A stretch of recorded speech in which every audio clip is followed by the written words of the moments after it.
Alright, so we're working on a 0.75 carat antique diamond. Ombré pavé with pink sapphires on this ring. We're gonna do a hand engraving of a ladybug in the back. This is a swivel ring for Jillian Abuth. What's that? Yeah, alright.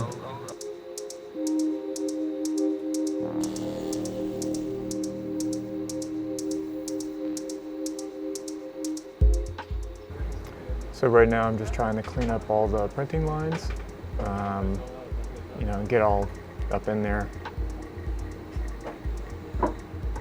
You have to shape the files to get into those tight corners, and then use some abrasive needling, and then thrum out all that to a nice bright polish.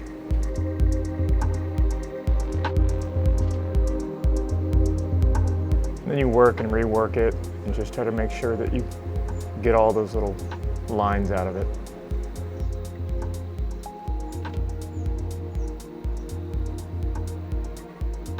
It's very tedious work, that's for sure.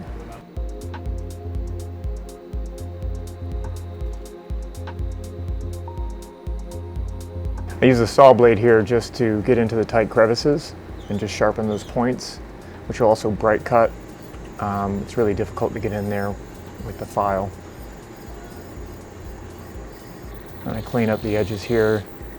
That way there's no scratches or burnishing when the swivel spins. Blue flux, we use that just to prevent fire scale. Gives a nice uniform finish so you don't have any of the other alloys or any other kind of like discoloration when you're soldering. And you got to be real careful on these joints, just because if you put a little bit too much solder or you draw the heat in, you'll fuse the ring entirely, and so then it doesn't spin. So you just want to kind of hold those pins in place, and you can't add too much. And when that happens, then you have to take it to the laser, add some metal, and then kind of clean it all up so that way the pins aren't visible.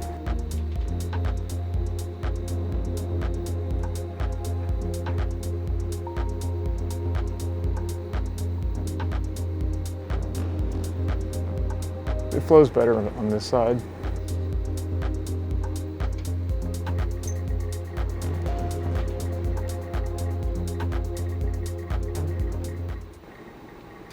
You get a lot of vibration when you use, there's different stuff that you can use that I use.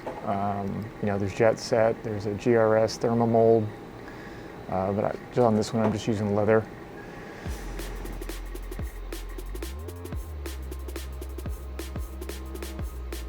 I'm just getting the measurements now.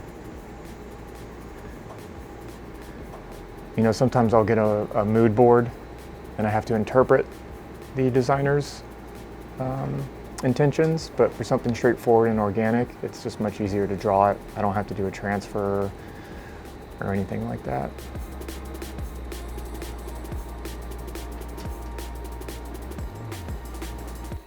Basically right now I'm just kind of scoring the shape, because they wanted a little bit more of like an intaglio engraving.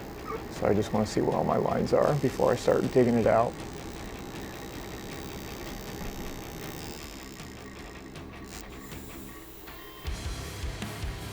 Sometimes it's easier to use a ball burr to go in there and just get a nice uniform finish, but it leaves it a bit plain, so I like to just kind of carve it all out. That way you see some of the veins and some of the internal structure of the bug, and it shines bright.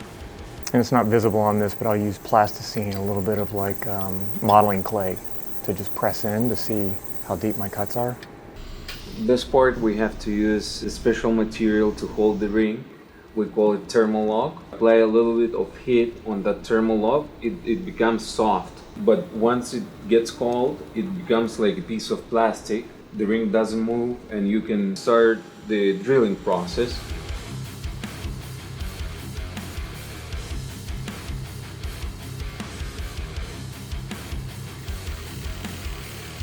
After that, what you have to do basically is just do some kind of engraving around the holes, just all the way around. So you prepare like special seats for each stone, leaving little bit of metal in between the stones, because you're gonna use that metal to hold the stone. We call it like bead set, and you raise the little beads from the gold. That's why they call it a bead set. Yeah, like usually for the nice setting, you have to calculate like 10 stones per hour.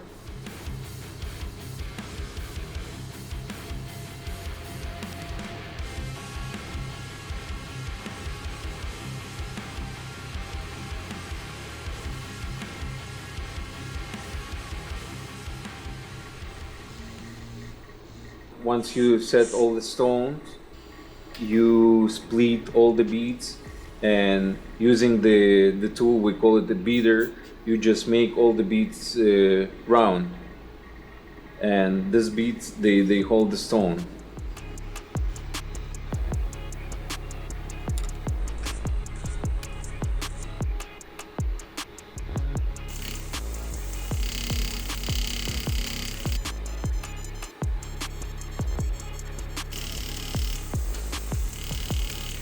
It's an old cut, old European cut diamond.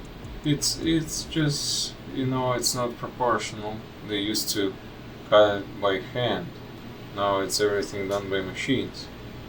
I don't want to hammer from one side, the lower side, more, because it's not gonna be nice. I want still everything at the same level. Because if I hammer more, it's just gonna go down metal, and it's not gonna be even.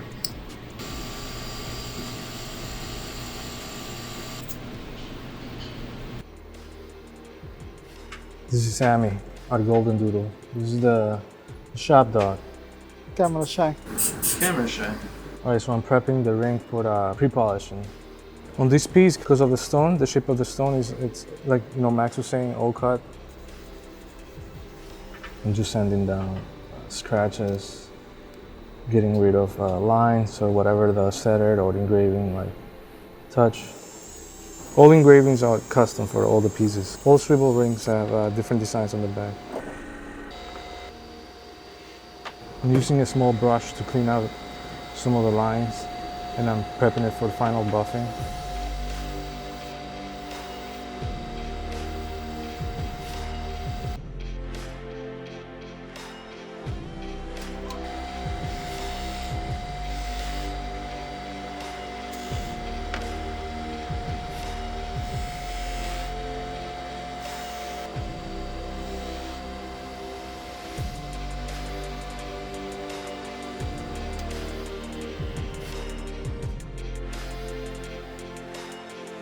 I mean, the cool thing about it is we used pink sapphires, and we did a ombré pavé on it, and the layout of the stones and everything else. So that was a pretty cool detail on the ring. Well, whatever the client wants, that's what we do.